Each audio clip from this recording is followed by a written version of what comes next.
Hello everyone, I am Priya and welcome back to Management Plus. In this video, we will study about test checking in detail, like its meaning, applicability, advantages, disadvantages and auditor's duty regarding this. But before starting the video, अगर channel पे नए आए हो तो please subscribe कर लेना और bell icon को प्रेस कर लेना, ऐसे ही बहुत सारी वीडियोज़ को देखने के लिए. Now let's start with the video. सबसे पहले देखेंगे मीनिंग ऑफ टेस्ट चेकिंग. देखो टेस्ट चेकिंग क्या है.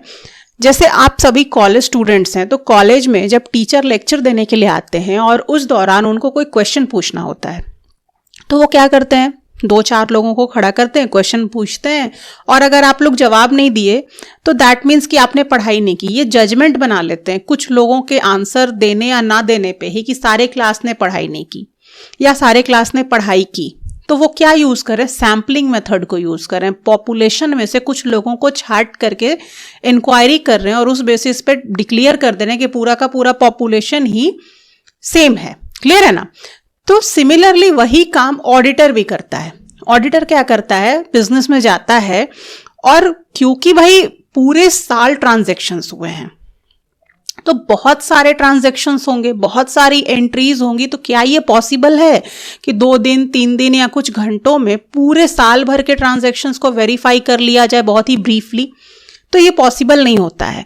तो ऑडिटर जाता है और रैंडमली कुछ ट्रांजैक्शंस, कुछ एंट्रीज को चूज कर लेता है और उनको अच्छे से वेरीफाई कर लेता है.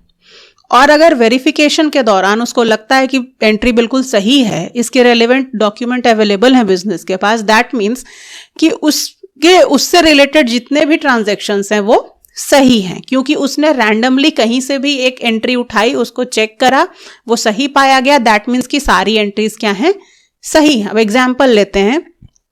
अब बहुत सारे वाउचर्स होते हैं बिजनेस के पास. तो अब एक फाइल है जिसमें 1000 वाउचर्स हैं. ऐसे बहुत सारे फाइल्स हैं, 10, 20, 30, 50. सारे फाइल्स में से क्या करेगा ना ऑडिटर, अब वाउचर को चेक करना है तो वो सारे फाइल्स में से 5, 6, 7, 8 वाउचर्स को चेक कर लेगा रैंडमली. कोई भी ऐसा नहीं है कि सीरियल नंबर वाइज चेक करेगा. कोई भी फर्स्ट उठाया, फिर 15th उठा लिया, फिर 17th उठा लिया, इस तरीके से कोई भी रैंडमली उठाएगा, उसको चेक कर लेगा. और बाकी के जो बचे हुए वाउचर्स होंगे उन पे ये जजमेंट दे देगा कि इस फाइल में मैंने 8 जो वाउचर्स थे उसको मैंने जब चेक किया तो वो बिल्कुल सही पाए गए. दैट मीन कि इस फाइल में जितने भी बाकी के हजारों जो वाउचर्स पड़े हुए हैं वो बिल्कुल सही हैं, क्योंकि उसने रैंडमली चुना, उठा लिया फर्स्ट वाले को, फिर 11th वाले को, फिर 31 वाले को, फिर 50 वाले को, इस तरीके से. तो अब सही पाया गया, दैट मीन्स कि पूरी की पूरी फाइल ही सही है. ठीक उसी तरीके से वो सारे फाइल्स के साथ करेगा. मीन्स क्या कि बहुत लार्ज अमाउंट में जो ट्रांजेक्शन्स थे उसमें से किसी को सेलेक्ट कर लिया, चेक कर लिया और उस पर पूरे होल ट्रांजेक्शन के रिगार्डिंग जजमेंट दे दिया. This is the meaning of test checking. देखिए, test checking is a process of selecting and checking of a few transactions from a large volume of transactions. क्या करना, क्या प्रोसेस है? Test checking एक ऐसा process है जिसमें आप सेलेक्ट करते हो और चेक करते हो फ्यू ट्रांजैक्शंस को. कुछ ट्रांजैक्शन, बहुत सारे ट्रांजैक्शंस हैं, लार्ज वॉल्यूम में ट्रांजैक्शंस हैं, उसमें से किसी फ्यू ट्रांजैक्शंस को आप सेलेक्ट कर लो और उनको चेक कर लो. That is the meaning of test checking. Deep checking नहीं है, टेस्ट चेकिंग है. If the entries checked are found to be correct then the auditor assumes that remaining entries are also correct. जो entry, जो जिस चीज को उसने select किया, जिसको चेक किया, वो अगर करेक्ट आ गया तो ऑडिटर ये एज्यूम कर लेता है कि बाकी जो रिमेनिंग एंट्रीज है ना वो भी करेक्ट है. The technique is based on the theory of sampling, which is commonly used as statistical method. ये क्या है? सैम्पलिंग का एक मेथड है. आप पॉपुलेशन में से कुछ को चुन लेते हो, दैट इज सैंपल, और उसके बेसिस पे जजमेंट दे देते हो पूरे पॉपुलेशन के रिगार्डिंग. अब देखो, checking each and every transactions that occur during the year is both redundant and uneconomical for the auditor.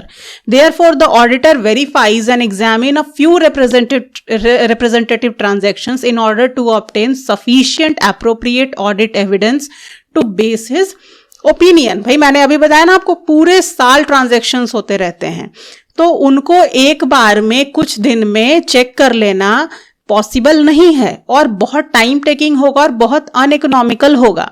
इसलिए ऑडिटर क्या करता है, कुछ को चुनता है, उनको चेक करता है और उसके बेसिस पे अपना assumption क्रिएट कर देता है, अपना जजमेंट क्रिएट कर देता है। Test checking reduce the volume of work of the auditor.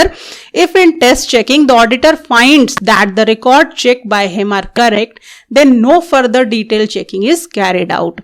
Test checking के दौरान क्या होता है, अगर ऑडिटर को कोई वर्क लगता है कि वो बिल्कुल सही है, जो भी उसने चेक किया वो बिल्कुल कंप्लीट तरीके से 100% करेक्ट है, तो फिर वो ज्यादा डिटेल में चेकिंग नहीं करता उस पर्टिकुलर ट्रांजैक्शंस के बारे में। इससे क्या होता है, ऑडिटर का जो वॉल्यूम ऑफ वर्क होता है ना, वो रिड्यूस हो जाता है। अब देखिए applicability of test checking. Test checking कब कब और कैसे कैसे एप्लीकेबल होगा। फर्स्ट क्या है, when there are large volume of identical और रूटीन ट्रांजैक्शंस। जब ट्रांजैक्शंस बहुत लार्ज वॉल्यूम में होंगे, बहुत बड़ा फर्म है तो ऑब्वियस सी बात है कि बहुत सारे ट्रांजैक्शंस हुए होंगे। तो जब बहुत ज्यादा ट्रांजैक्शंस हैं उस केस में आप टेस्ट चेकिंग कर सकते हो, यानी एज एन ऑडिटर अगर आप करोगे तो टेस्ट चेकिंग आप इस केस में कर सकते हो। बहुत सारे ट्रांजैक्शंस हुए हैं, इस केस में टेस्ट चेकिंग ऑडिटर अप्लाई करता है। When the auditor has to certify the accounts quickly after the close of the accounting period. अब ऐसा आदेश आया है क्लाइंट के तरफ से कि अकाउंटिंग पीरियड कंप्लीट होने के बाद जब ऑडिट किया जाए तो जल्द से जल्द ऑडिट रिपोर्ट दिया जाए। अगर काम को बहुत क्विक वे में करना है उस केस में भी ऑडिटर टेस्ट चेकिंग को यूज करता है। When the auditor has past experience about the nature of transactions of the client organization, auditor को बहुत पहले से पता है कि जिस ऑर्गेनाइजेशन में जिस क्लाइंट के पास वो ऑडिट करने के लिए जा रहा है उसका नेचर ऑफ ट्रांजैक्शंस कैसा है, मैंने मतलब उसके पास पहले से पास्ट एक्सपीरियंस भी पड़ा हुआ है। देन उस केस में ऑडिटर टेस्ट चेकिंग को अप्लाई करता है ऐसे ऑर्गेनाइजेशन में। Where a satisfactory system of internal control and internal system exist. Auditor बिल्कुल ही सेटिस्फाइड है और उसको पहले से पता है कि इस ऑर्गेनाइजेशन का जो इंटरनल कंट्रोल सिस्टम और इंटरनल चेक सिस्टम है वो बहुत सेटिस्फैक्टरी है। देन उस केस में ऑडिटर टेस्ट चेकिंग को यूज करता है। चलो अभी देख लेते हैं एडवांटेजेस। फर्स्ट एडवांटेज है आपका रिड्यूसेस वॉल्यूम ऑफ वर्क। देखो ऑडिटर के जो वर्क होते हैं ना उनके वॉल्यूम को काफ़ी रिड्यूस कर देता है टेस्ट चेकिंग। क्यों? क्योंकि वो फ्यू ट्रांजैक्शंस को ही चेक करते हैं जिससे कि उनका टाइम बहुत ज़्यादा सेव हो जाता है और इन सेव टाइम को वो और भी अलग अलग जगहों पे यूटिलाइज कर सकते हैं। Reduces time and cost. Test checking क्या कर देता है, टाइम को काफ़ी रिड्यूस कर देता है क्योंकि कुछ ट्रांजैक्शंस ही चेक होते हैं तो टाइम काफ़ी सेव हो जाता है, साथ ही साथ कॉस्ट भी सेव हो जाता है क्लाइंट का। नेक्स्ट है quick completion of audit work. क्योंकि कुछ ही ट्रांजैक्शंस चेक होने हैं तो टेस्ट चेकिंग क्या करता है, कंप्लीट जो ऑडिट का वर्क है ना उसको बहुत ही लिमिटेड टाइम पीरियड में कंप्लीट करवा देता है। ठीक है। नेक्स्ट है effective means of checking. Test checking can be effective if the auditor select the transaction to be checked carefully. ये इफेक्टिव मीन्स ऑफ चेकिंग हो सकता है कब होगा, अगर जिन ट्रांजैक्शंस को ऑडिटर ने सेलेक्ट किया है उनको वो केयरफुली चेक करे। देखो फिफ्थ पॉइंट है scientific assessment of risk. The risk of material miss statement in the financial statement is accessed by the auditor in a scientific manner bye drawing samples and studying them in detail. जो भी risk होते हैं miss statement के financial statement में उनको auditor किस तरीके से एक्सेस करता है, साइंटिफिक मैनर में एक्सेस करता है, सैंपल्स निकालता है और उनको डिटेल में स्टडी करता है। तो क्या कर रहा है, वो स्मार्टली वर्क कर रहा है, यानी साइंटिफिक वे में चीजों को स्टडी कर रहा है। Serve as a guide. Test checking जो होता है ना वो गाइड के तौर पे काम करता है ऑडिटर के लिए। क्यों? क्योंकि वो हेल्प करता है ऑडिटर को to arrive at conclusion regarding the true and fair view of the state of affairs of the business. चलो देखते हैं डिसएडवांटेजेस।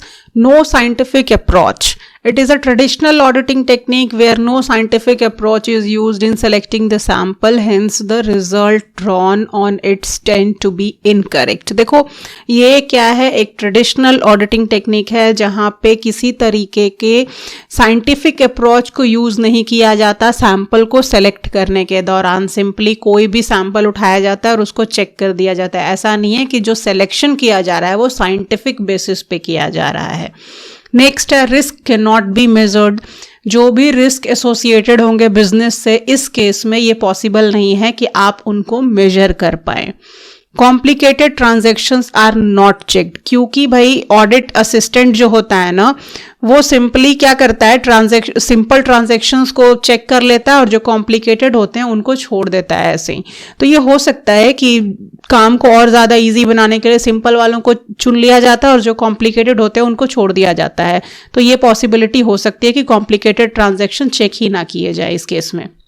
नेक्स्ट है carelessness of the client staff. Client staff बहुत ही निश्चिंत होते हैं, केयरलेस हो जाते हैं कि भाई ऑडिटर सारे ईच एंड एवरी ट्रांजैक्शन को तो चेक करने वाला है नहीं, कुछ ही को चेक करेगा। तो इस केस में जो क्लाइंट का स्टाफ होता है ना, वो अपने काम में थोड़ा बहुत केयरलेसनेस दिखा सकता है। नेक्स्ट है possibility of error and fraud remain undetected, क्योंकि टेस्ट चेक कर रहे हो तो ऑडिटर जो है ना, वो सारे के सारे चीज़ों को अच्छे से चेक नहीं करता, तो कहीं ना कहीं पॉसिबिलिटी रह जाता है कि बुक्स ऑफ अकाउंट में एरर एंड फ्रॉड अनडिटेक्टेड रह जाएं। नेक्स्ट है unsuitable when there is no system of internal check.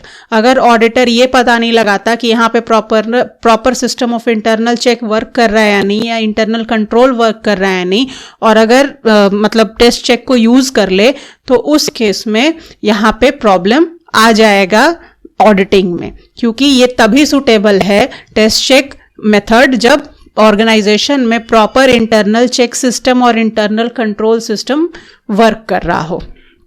Unsuitable for small business concern, ये स्मॉल बिजनेस के लिए सुटेबल नहीं होता है, क्योंकि स्मॉल बिजनेस में नंबर ऑफ ट्रांजैक्शन ज़्यादा नहीं होते हैं। तो स्मॉल बिजनेस को ग्रो करने के लिए ज़रूरी है कि उनका ऑडिटिंग काफ़ी डिटेल में किया जाए, ताकि उनके लूप होल्स पता किए जा सकें और क्लाइंट उस पर वर्क कर सके अपने बिजनेस को डेवलप करने के लिए। लेकिन यहाँ पे क्या है कि ज़्यादा ट्रांजैक्शंस तो है नहीं, तो ये टेस्ट चेकिंग का जो मेथड है ये स्मॉल बिजनेस के लिए सुटेबल नहीं होता है। अब चलिए देख लेते हैं auditor's duty regarding test checking. First है एंट्रीज जो भी सेलेक्ट की जाएंगी टेस्ट चेकिंग के लिए, उनको ऑडिटर को ये ध्यान देना है कि वो उन्हीं एंट्रीज को सेलेक्ट करें जो कि एंटायर ट्रांजैक्शंस को रिप्रेजेंट करें। जब आप रैंडम बेसिस पे एज एन ऑडिटर सेलेक्ट कर रहे हो किसी एंट्री को, तो आप किसी ट्रांजैक्शंस को, तो आप ये ध्यान दो कि वो सारे ट्रांजैक्शंस को रिप्रेजेंट करने वाले हों, यानी मेन जो एंट्रीज है ना, जो जहाँ पे ज़्यादा चांसेस हैं एरर एंड फ्रॉड के, आप उनको सेलेक्ट करो चेकिंग के लिए। ऐसा नहीं है कि ईजी वाले को सेलेक्ट कर लो। नेक्स्ट है auditor should select the test independently without regard to the suggestions of the client staff. Client staff के सजेशन पे ऑडिटर को नहीं जाना है, ऑडिटर को इंडिपेंडेंटली ये डिसाइड करना है कि वो किन किन ट्रांजैक्शंस को सेलेक्ट करेगा टेस्ट चेकिंग के लिए। Entry selected for test check should be chosen by the auditor cautiously by applying his intelligence and professional skill। बिल्कुल भी किसी के दबाव में, किसी के सजेशन में आकर के ऑडिटर को टेस्ट चेक के लिए ट्रांजैक्शंस को चूज नहीं करना है। उसको अपना इंटेलिजेंस यूज करना है, साथ ही साथ अपना प्रोफेशनल स्किल यूज करना है, अपने एक्सपीरियंस को यूज करना है।